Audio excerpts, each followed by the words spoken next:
Good evening and welcome to Crossroads. America is in a difficult position. Mass migration used to be a partisan issue. Now even New York City, the mayor here, is saying the problem could destroy the entire city. Crime has reached a point where it's borderline legal. Theft and drug use goes unpunished. Car theft is running rampant. Americans are being targeted by gangs in multi-billion-dollar industries with little hope that law enforcement can do anything. So what's the solution? Well, it's to strip Americans of their ability to defend themselves, to take away their guns, at least to strip the right to bear arms from law-abiding citizens. Criminals will still have them.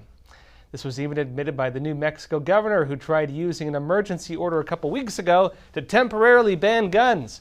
She said that America has a gun problem. People can often legally carry loaded firearms on the streets. This makes it hard, though, for law enforcement to spot the criminals, since people carrying guns are not technically breaking the law by doing so. And so, in order to spot the criminals, we need to ban the guns. That way, if someone has a gun, we know they're a criminal. In other words, we need to ban guns so that only criminals have guns. That way, we know who the criminals are. Of course, I'd argue we can also spot criminals for doing things like stealing cars and robbing stores, but that's just me. But that brings us to where we are right now.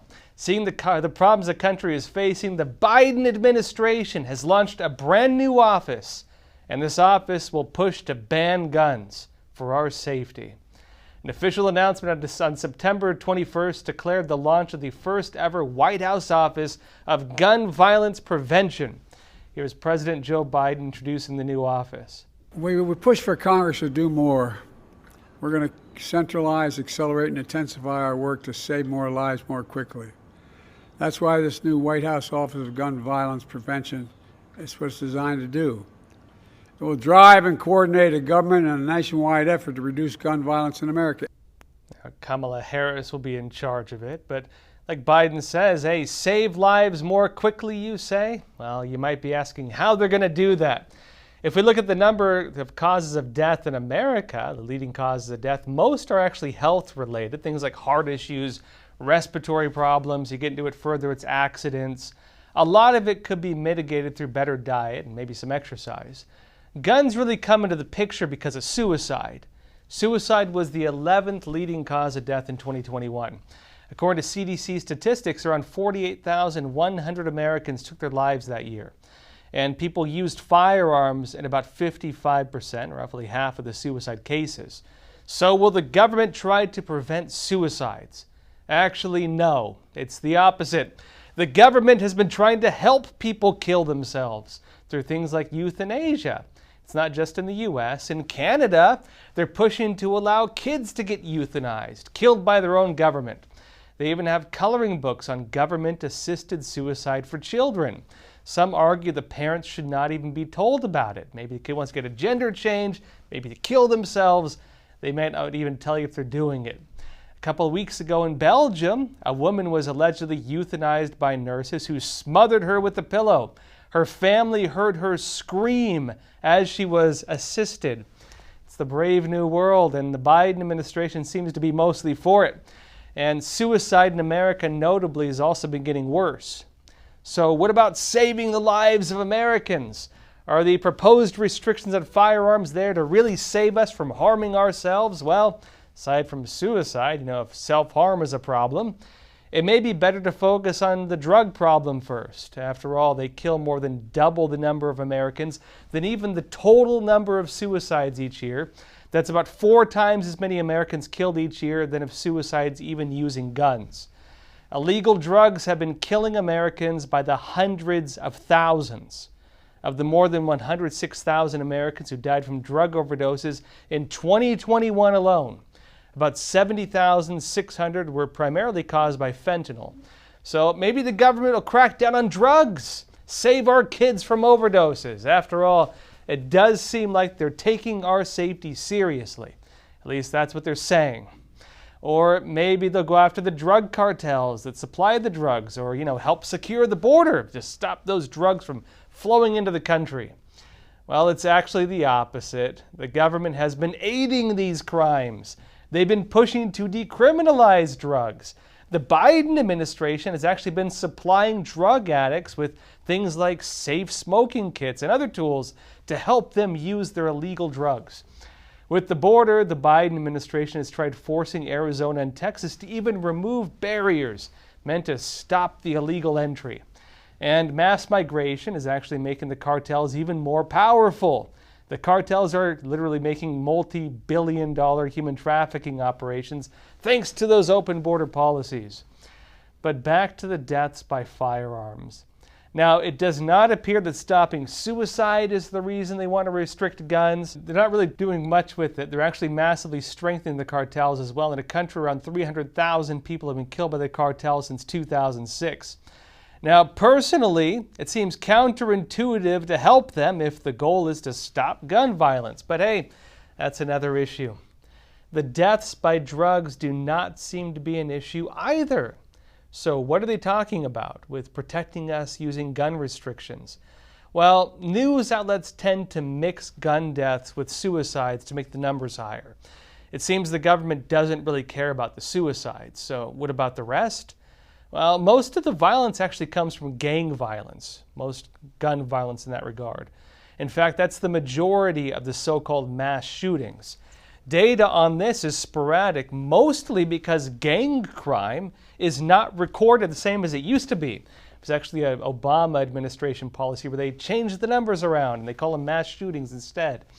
But if we go by the National Institute of Justice, it estimates that around 11,000 Americans are killed in homicides using guns each year. But it notes that guns were used in about 95% of gang homicides, and the number of gang-related homicides using guns last recorded at around 92% in 2008. So most of the gun crimes we hear that would fall under, the things they're trying to protect us from, it's mostly gangs. Now, that gang violence, meanwhile, is mostly consolidated in very Democrat cities with very tough laws on guns. Memphis, St. Louis, Oakland, New Orleans, Detroit.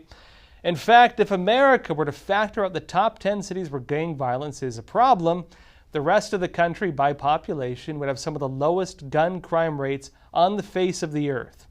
So is the solution to go after the gangs? Disarm the gangs? Well, no, actually.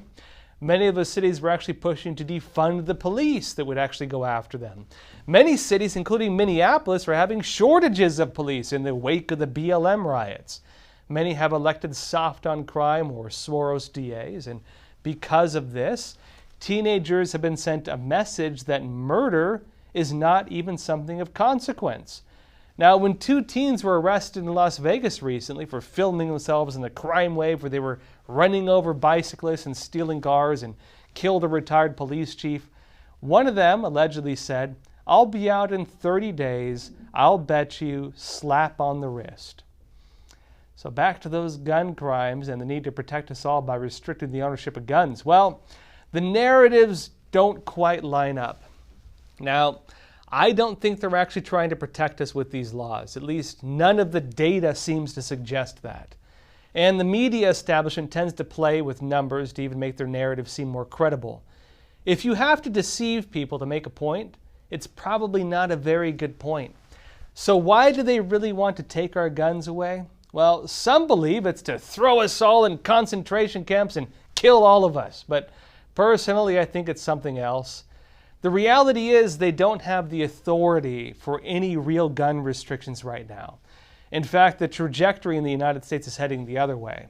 The Supreme Court ruling on American rights to carry firearms in public just recently, the overturning of California's high-capacity magazines, the ban on that, the list could go on. It's possible very soon, even in California, we could see gun laws mostly overturned, not just there, but throughout the entire United States. So why is the Biden administration pushing the opposite narrative? Well, personally, I think they're doing it for votes. Well, folks, that's it for YouTube. For the rest of the episode, come join us on Epoch TV, where we have a flash sale again, 25 cents a week, and you can escape censorship and see all of our great content there, and also watch the rest of this episode. We talked about Greg Abbott's border declaration of a border invasion, whether it actually does anything, and also give a clear picture of who's actually behind the border crisis. They're sending people in. Who's paying for it? Well, we'll talk more about that. Also, California had a law where doctors could be punished for saying anything that went against the establishment. That has now been repealed. But of course, there's a court case trying to make sure they don't ever do it again. Important information about that as well. We'll be talking about all of this on Epoch TV. So come join us. Again, EpochTV.com. I'll see you there. People from 160 countries illegally cross the U.S.-Mexico border and give themselves up to Border Patrol. But what about the ones who evade Border Patrol? These are known as the gotaways. You can safely assume that anybody that went through the extra effort to avoid U.S. Border Patrol was not an asylum seeker by default. It may not be today, it may not be tomorrow, but somewhere down the road, if somebody rapes and kills somebody, and we find out that they came through here on my watch, that's unacceptable.